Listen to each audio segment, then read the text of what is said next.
Okay, Adam, Hallie, thank you for joining us today. You guys are going to be talking to us a little about what business is like during these uncertain times and how you guys are doing with that.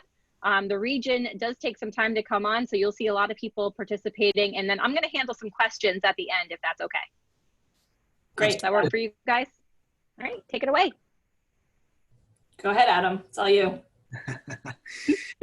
Well, I think the first and foremost people need to understand when you're leading in any type of uncertainty is to first check where you are at. I think there's a lot of people who want to lead with strengths and resolve, but aren't centering themselves first. And I think that's the most important thing that we need to understand is what place are we operating from? Because if we're operating from a place of anger or frustration or fighting with reality, then we're not going to be, we're going to be fighting reality, which isn't going to help at all. And so anytime that I am making, and this goes, by the way, Jennifer, this goes with anything, right? Anytime I'm faced with making decisions or tough decisions or have issues that are showing up, the first thing that I always do is, am I responding with information that I feel that I want to just make sure that's there, or am I responding from the personal self to try to make myself feel better? And I think that's a really important thing for people to understand, because the majority of when we're responding to somebody, we're responding out of anger or frustration or with not accepting the reality that we're in. And so for me, this plays out whether we're dealing with a crisis, more importantly, because we're all in a heightened sense of this, right? We're all like, even some of my own leaders, I've had this conversation with them, like, they're like, no, I'm fine with everything that's going on. And then the next minute, they're telling me how they don't like something about what's going on. I said, look, you're still fighting with reality. Whether you like the decision that people have made or don't like the decision that people have made or whatever the situation is, you're in it. So now how do you be the water, right? How do you find the path of least resistance? Like, how does the water know how to go left instead of right around a rock, right? It just gets into that natural flow of things. So you yourself need to center yourself. People talk about mindfulness first, right? Or like your mindset first.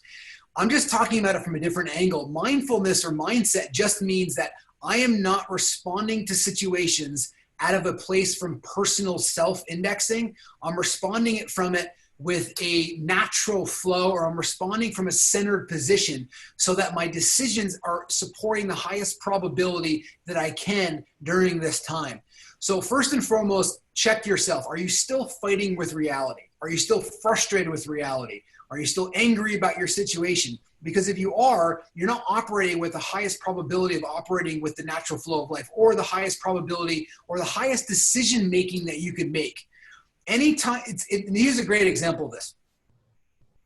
A lot of people at night, they have very clear intention about what they want to do when they wake up in the morning, right? They're like, I'm going to get up at 5 or 6, and I'm going to get up and I'm going to run, and I'm going to have my whole day ahead of me. And then guess what happens at 5 o'clock in the morning when your alarm clock goes off? Instantly you go, well, I'm not going to do this, right? Like so you're not, do you decide from a clear sense of what it is and how I'm going to be doing things. Then in the moment, you're allowing your emotions or your lower self or the anger or the laziness or the whatever it is to then cloud your judgment from making a decision that you've made that's very clear. Now we can do this with small things. We can do this with big things. Now in the sense of the uncertainty that the landscape's unfolded for us now, we see this happening because people are forced into this situation more. So now more than ever, you have to just take a pause and say, how am I responding to this situation? I'll stop there for a second because I just made the whole entire conversation about this. I think you're doing great so far. And maybe we could kind of just back up just one quick second, because I know who you are and I have your book, and I actually have listened to your book probably 4 or 5 times in my car, which it's phenomenal. If you guys don't have it, I'm going to post some links on the chat side for you guys. But can you guys introduce yourself and tell us a little bit more about who you are and why you're here today? Hallie, go ahead. That might be helpful, right? So I'm Hallie Warner. I'm the Chief of Staff at Adam Hergenrother Companies. Adam and I have worked together for about 9.5 years now. Started working on his real estate team, and then the companies began to evolve from there. So now Adam Hergenrother Companies has our real estate expansion team. We're in 24 locations. BlackRock Construction is our construction development and management firm. We have our coaching and training company. We just launched a podcast in November. We did write the book, and that came out last February. I'm forgetting a couple of companies. Adam is the OP of our Keller Williams Vermont office. It's the only Keller Williams office in Vermont. What did I forget? I don't know. That's about it. That was it. I think that was it.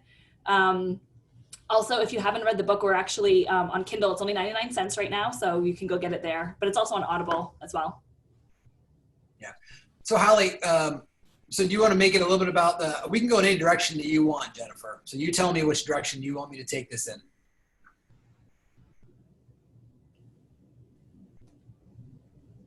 Oops, Right, she's Hallie. muted.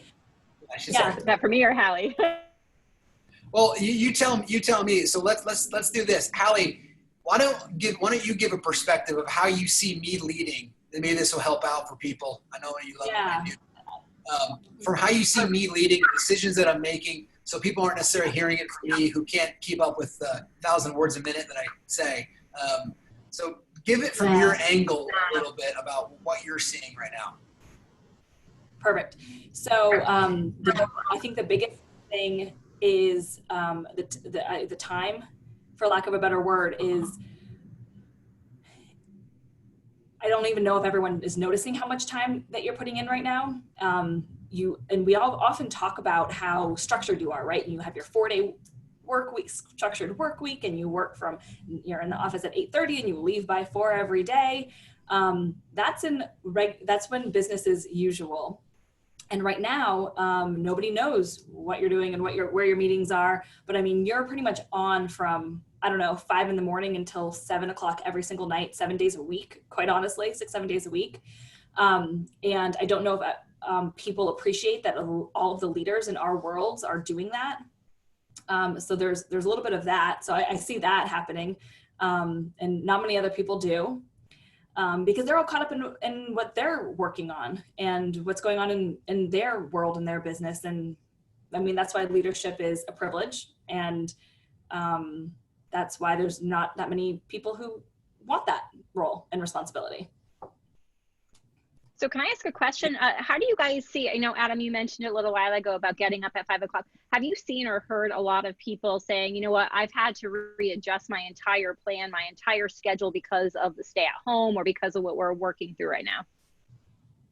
Yeah, I don't think there's anybody that hasn't had to adjust their life right now, right? I think every single person is having to have different challenges. Some have more than others. When you have 3 kids under 8, it makes it a little bit more of a challenge for some. And if you don't, or even just working at home, there's mental fatigue there from just being at the same place or being next to your partner nonstop all the time, and trying to homeschool everybody, and so there's a lot of mental fatigue that comes around with this. So one of the most important things to do is make sure that you are creating some sort of normalcy and routine. And even if it's like a tactic that I've been giving a lot of people is, let's just say you get 90 minutes in the morning and like maybe your partner grabs the kids or you have whatever you have some sort of space there, and set your timer for 90 minutes and do not move from that position until you get the most important thing done that you need to get done right then.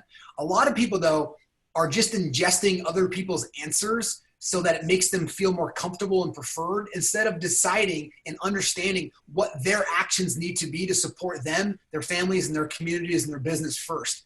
So once you know what matters the most, decisions are easy. The problem is most people don't actually stop to realize what decisions you need to make. People think that I live a very structured life, and the reality is in a very disciplined life.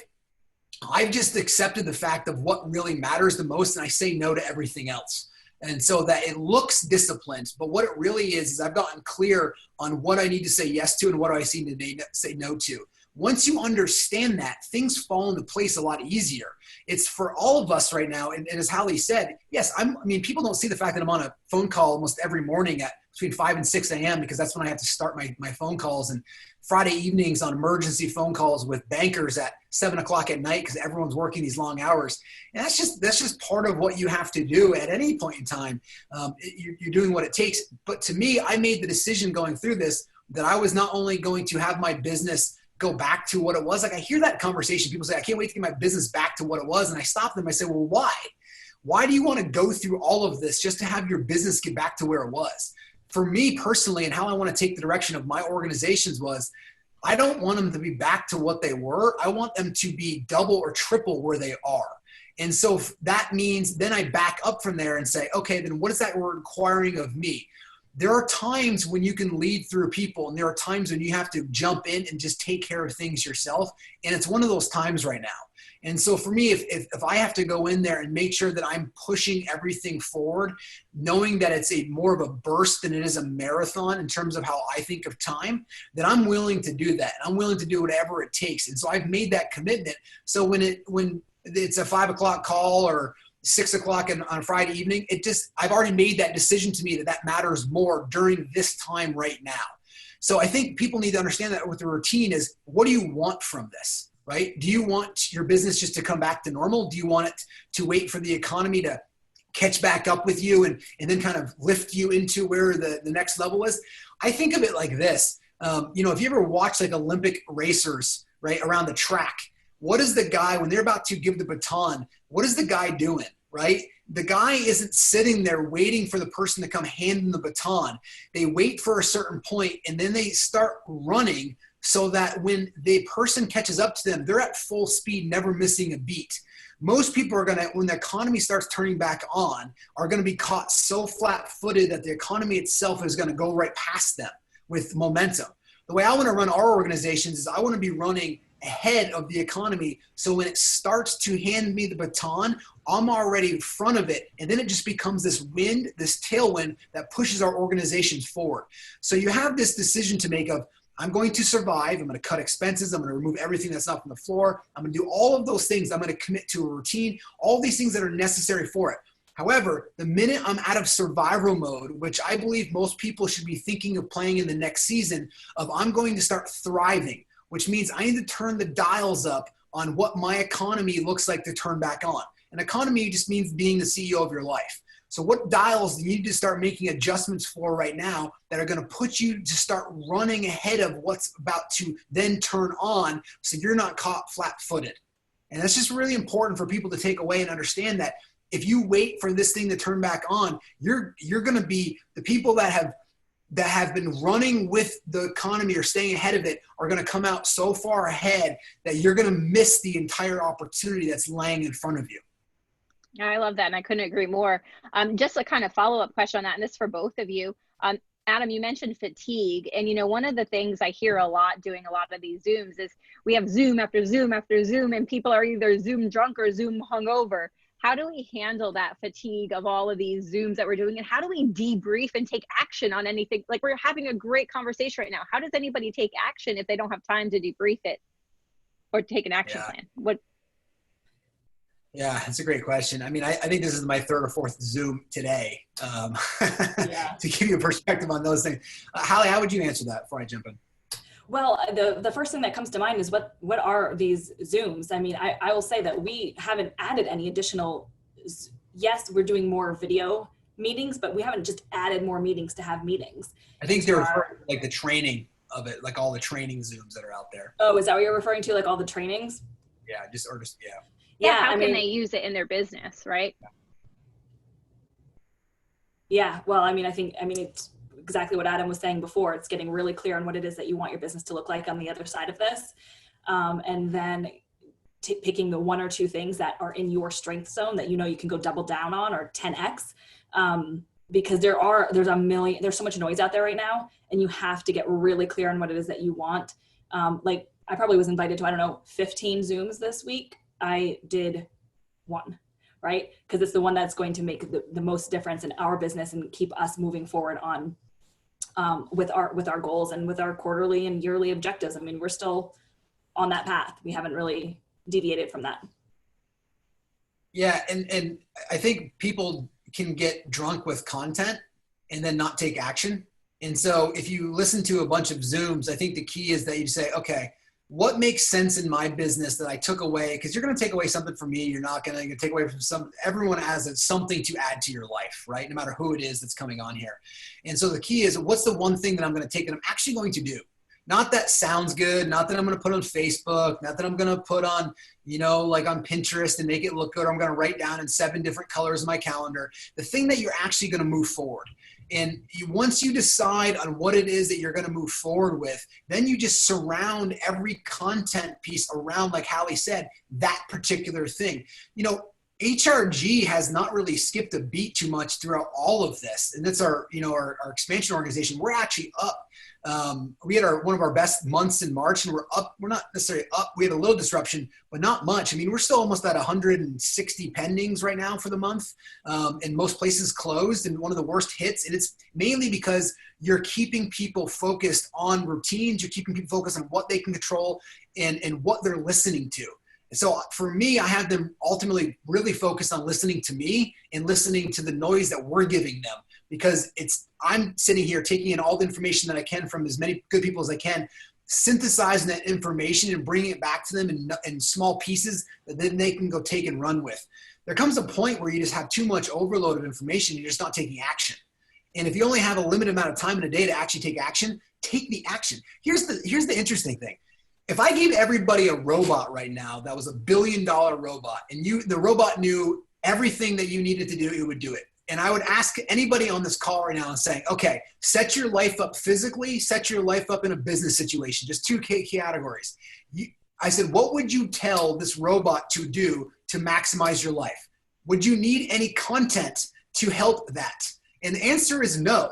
Everybody already knows what to do in terms of how to program that robot to do exactly what it needs to do. What people are looking for is some sort of intrinsic motivation that gets them to actually do what they know they need to do. That only comes from within, though.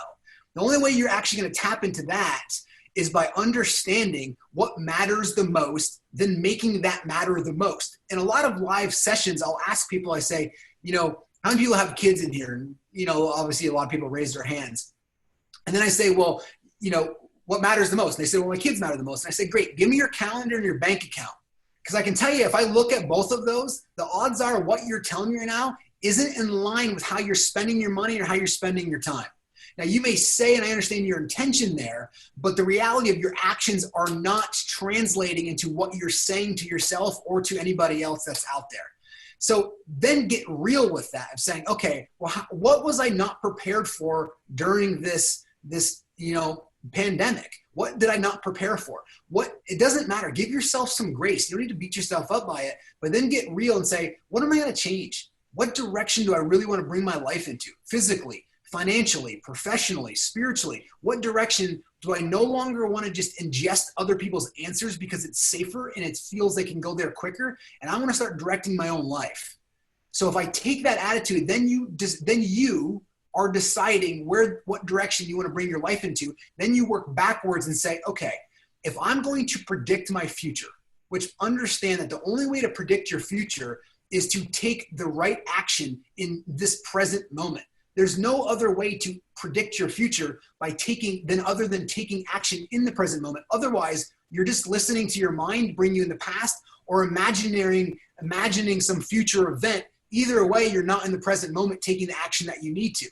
So once you realize this, you kind of wake up and say, well, the only way that I can actually predict my future physically, right? If I eat something now that's not helpful, it's going to predict a karmic event or adventure that happens later on, i.e. gaining weight. If you do something today in this moment that's predicting your income level, it's because you've taken action to produce that level. Yes, karma is real, but karma is the only way it's everything every moment that you've had in the past has brought you to this moment that you're in now.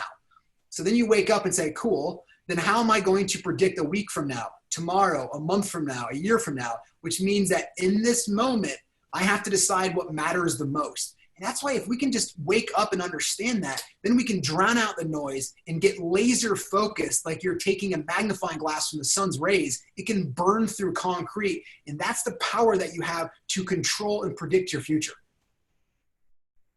I love that too. So, and another follow-up question on that. You said that you've been on a lot of Zooms and you've been talking with a lot of people on how they're handling their business. If you were to give one piece of advice or an action plan that you've taken away from the calls that you've been on so far, what would you share with everybody? What would you say the one most important thing to do right now would be? Hallie, you want to answer that first? I don't know if I have any secret, insight, but to me, it is about staying focused. I don't know how to say it other than that. And staying as much as possible to the routine. Like every week we're still doing our 411s, and every week we know exactly what we're doing this week. Is it really any different than what was happening before the pandemic? Not really. Maybe we're pivoting a little bit, or we're, making sure we're keeping our team members a little bit more focused and kind of, micromanaging a little bit more than we might normally. But for me, it is just stay the course, ignore what other people are doing and all these new things that people are they want to start a new training and they're going to start that, whatever. Just really just stay focused and stay the course of what that you need to do. I mean, yeah, it's exactly what Adam just said, but that is it. We're just doing the things that we know we need to do every day. Yeah, nobody has a crystal ball for where this is going to end up. And that goes for any time in your life. You never know where that's going to show up. So for you is what I'm hearing and what I'm seeing from people is people are still looking for something new that they can bring into their life that's going to change or revolutionize their life in like 24 hours. And Hallie, you made this comment the other day, like you're teaching this, but like, isn't this what you teach all the time? And I said, yes, maybe people will listen, right? It's like, it's you going back to exactly what it is that you need to be doing, connecting with, as real estate agents, professionals. If you want some tactical things, it's know your marketplace, right? Know how many listings came on the MLS, know how many pendings went on there, because what people are realizing or what they think is that the entire world is shut down, but it hasn't for most of us. I keep kind of waiting people keep kind of waiting for like this like the sun not to show up or something, but everything keeps evolving and rolling. So part of it is know your tactical information. Well, how many listings came on, how many pendings came on, how many days in the market it looks like, and then bring that to your sellers and your buyers right now, particularly if you can work in your state and helping increase the consumer sentiment around everybody that's out there. Because there is that, generally speaking, people want to move on. And as people want to move on, facts and figures and not drama come into play here. There's a difference between you relaying facts and figures than you bringing drama into the facts and figures, which is what people really want to get involved with. So stay to the facts and figures, stay to your routine, and understand that if you do get emotionally or mentally drained, and most likely it'll hit people differently. Some people, maybe in the beginning, it hit them harder. Maybe now it's hitting you because you now can see the end of the tunnel. Maybe it hits you the first week that everything knocks back on. If it does, it's not a sign of weakness to say I'm mentally fatigued and I need a day. It's only a sign of weakness if you can't admit that. So if you're leading a team, if you're leading yourself and you need a day, take it. It's okay, right? Don't think you need to be a superhuman being throughout this process. If at a point you get to it, take a break. Just being able to recognize that. For me, what it looks like is when I was on a call last Friday, it was like 6 o'clock at night. I had all three of my kids. I was trying to get on this conference call with like 7 bankers. My kids are like, why are you working and all this stuff? And I felt myself wanting to strangle my kids. And so like at that point, I realized that I just needed to I'm being really unusually short with everybody around me. So I just needed a pause. So I for the most part on Saturday, I went cut firewood and did different things. So just understand when you need that mental break so you can recalibrate yourself and come back harder. Adam, you often talk about the time that you spend to think time and to focus yourself and meditation. Can you talk a little bit about that to everybody and let them know how much time you actually commit to that? Because I think that's really important that people understand. Yeah, thanks, Nate. You can't, when a crisis hits, you can't then start meditating to remain calm, right? Like it's already past that point. You need to be training. And then when things hit, you rise to the highest level of training that you have. So it's very difficult to do that. It's like when all of a sudden you're losing money, you lose your house, like trying to go like get money becomes much harder, right? Than just preparing for it ahead of time. So for me, I made a commitment that I spend anywhere between 3 and 4 hours a day in personal development, 7 days a week. That is everything. I get up between 3:30 and 4:30 most mornings. I spend about a solid 2 hours in journaling and meditation in the morning. Then I spend a couple hours in exercise. Then I start my day. And then right around noon, I meditate again and get very clear on what it is I need to make for decisions. And I read somewhere between 1.5 to 2 books or a couple podcasts a week. So for me, when I realized that I wanted the experience and going in the experience of leading other people, I needed to lead myself at the highest level first, which means that you have to pour more input into yourself in order to be able to have more output than other people. And so then again, I just decided what matters the most, which to me that mattered me growing personally so then I could help other people grow, which ultimately creates this vortex.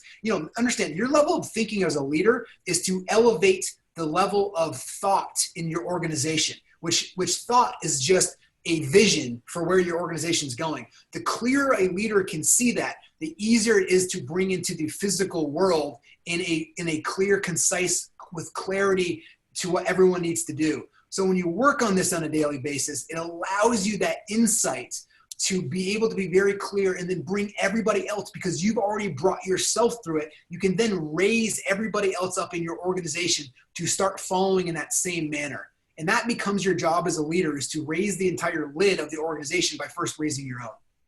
I mean, you're spending almost 30 hours a week on growth just for yourself before you bring it out. And I think that's huge. And, people need to it takes a lot of work to get there. So I think that's a really big deal. And this has been for years. This isn't like a month thing, right? This is, it's really 10, 12 years I've been working on myself at this type of level. Yeah, that's a ton. So congratulations. It's awesome. Well, Nate, you've seen I do have changes, right? Yeah, right. Yeah, it's been pretty crazy. Yes. But I mean, you're one of the thank you for doing the call. We really appreciate you being here to do this for us. It's awesome, both you and Hallie. And we're at the region, we're huge fans of the book. At my office, we're huge fans of the book. I've been pushing it on everybody because I think the book is a tremendous resource, and it's the only one really like it. So if you haven't read The Founder and the Force Multiplier, go get it. For those of you on the call, because it is a game changer for us. We implemented things from that book within days of reading it. It's now part of our hiring process for any new staff. It is a game changer. So thank you for the book as well. So for everybody else that's not on here, and the podcast is great. Do you want to talk a little bit about that? Because I think that the title can be a little misleading. And I was a little misled by the title initially, and then I dove into it and I really love it. So you want to talk about that for a second? Yeah, thanks. It's called Business Meets Spirituality, and for us, it's really about how to lead, right? How to grow, and how do you use business as an opportunity to grow personally. And we tackle a lot of conversations in it. Where we launched it 4 or 5 months ago, and it's 57 plus countries now, and forming top 20% in all Apple podcasts, which is pretty cool. And it's clear that there's a yearning for authenticity. We try to bring that into the conversation. We also Hallie does it with me, so she asks a lot of questions when I start getting outside of that. She pulls you back in a lot. Pulls me back in, so when it's there. But really, it's for me, there was a lot of conversation, Nate, around, hey, I really want to grow. Kind of spiritually is just such a big word. I just want to grow personally. And I want to bring in something that's larger than myself, kind of spirituality. And people thought they had to go live in a cave to do that. And then for me, I wrestled with that for a while and say, I want to still build a business, but yeah, I don't want to go live in a cave either. And so that kind of mirrors those two together and creates that conversation. And we really hit a lot of those things head on. So thanks for allowing us to bring that up. There was a question there about how to lead your team or how to hold them accountable. Definitely more challenging right now. But here's the thing that you need to do is every morning there should be some sort of normalcy as long as everyone can make it. So for us, it is still the same thing. It's a 15-3-1. It's 15 minutes of role play. Remember, the idea of role play too is not so that you're learning a new script. If you're going out there as a professional quarterback, you're throwing a football, not because you've never thrown a football before, but because you're warming yourself up. That's the point of the 15 minutes of kind of power up, your role play. You switch your mindset into understanding, now I'm going into this 3 hours of lead generation. Now, everyone can still be doing that at any point in time, anywhere in their house. And if you can't do it 3 hours, set a timer for 60 minutes and don't move until the lead generation is done, right? So 15-3-1 is minimum is a goal of 1 appointment per day, or now if you can't do an appointment, maybe it's 20 real estate contacts. The region and KWRI has changed that a lot for team leaders to business consultations. So, and maybe you looking at it as saying, okay, how do I have 20 real estate conversations today with people that I'm really checking in with them? And if people are having trouble doing that and they haven't followed through this point in time, one thing that I talked to my team with yesterday was don't be angry at agents that are on your team that haven't really showed up throughout this. You going in there and bringing angerness, if that's a word, or frustration towards them right, doesn't help out the situation. Give them some grace. You as a leader, your job, if people can add value to the organization, is to how do I make them feel like they're winning inside my organization? And so now you want to repivot yourself and saying, if I'm trying to turn back on my economy by 30% this week and 30% next week and 30% the week after, who and what do I need to act like in order to turn everybody else on? Your job as a leader isn't necessarily to get the results. Your job is to, as a leader, is to get other people to get the results that you're looking for. So then you pivot your own thinking of saying, okay, then what do I need to do in order to make other people feel like they're winning, regardless of what level they're winning at, so they ultimately are getting the results for the organization. Adam, Hallie, thank you guys so much. We really appreciate your time. It's been the half hour, goes by so quick.